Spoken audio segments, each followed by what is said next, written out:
Aduh, hari pertama aku dah terkena, geng. Kepada pengguna Setel nak isi minyak tu dekat Petronas, kau jangan syok sangat. Aku dah kena ni, woi. Ingatkan yang guna Setel tu automatik akan dapat subsidi minyak tu kan.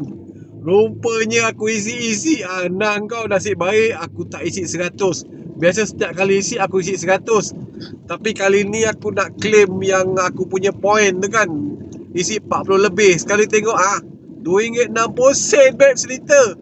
Rupanya app Setel tu kau kena update dulu tau. Kena ambil gambar IC depan belakang, kau kena selfie tunjuk muka. Lepas tu dah buat semua tu, kau nak kena tunggu dia approve dulu tau. Dia dah verify account kau, barulah kau boleh claim subsidi tau. Aduh, aku dah terkena, geng, hari pertama. Jangan jadi macam aku, geng. Update dulu, verify dulu kau orang punya account.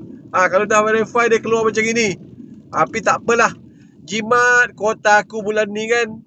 Jimat kuota aku 300 liter sebab aku tak guna subsidi. Aduh, hai. Ada juga K9 politik ke apa ke masuk kesinambungan post aku semalam tu yang FYP tu. Rasa view dah dekat 300,000 kot dengan beratus-ratus komen. Ada yang tak sempat aku balas pun. Okey, cerita dia macam ini. Aku dah guna app Settle ni dari tahun 2020, lagi dah nak masuk 5 tahun dah.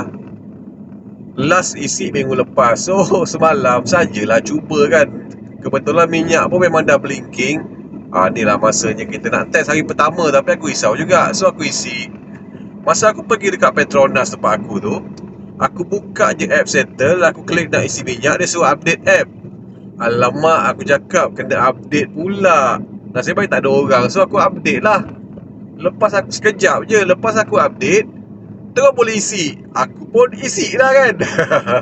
Dengan belagaknya, tak tengok yang pump minyak tu harga minyak berapa, tak tengok. Konon-konon dah app Settle, confirm lah dapat harga RM1.99 kan. Isi semua. Lepas isi, aku masuk kereta. Aku nak tengok lah dekat apps tu, tengok receipt dia. Aku bukan nak tengok harga sebenarnya. Aku nak tengok balance. Kan benda baru, first time. Nak tengok balance liter tu. Nak check kat mana. Aku check. Kenapa RM2.60 aku cakap kan. Sudah aku cakap. Aku tak boleh buat apa lah. Aku tak salahkan siapa-siapa pun. Lepas tu aku berhenti tepi.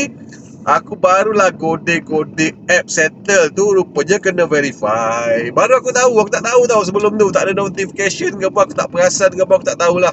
So aku buat sekejap je. Ambil gambar IC depan, IC belakang. Lepas tu dia suruh selfie video tau. Kena teleng-teleng kiri kanan sekejap je. 10 minit approve. Dan aku tak salahkan siapa-siapa pun. Aku post video tu, aku nak bagi tahu. Okey, aku dah terkena. Pengguna Settle yang lain jangan terkena macam aku. Verify dulu apa benda dulu. Ramai yang komen, terima kasih bang bagi tahu, aku terima. Bang dapat pahala ni abang bagi tahu orang ni, pun aku terima.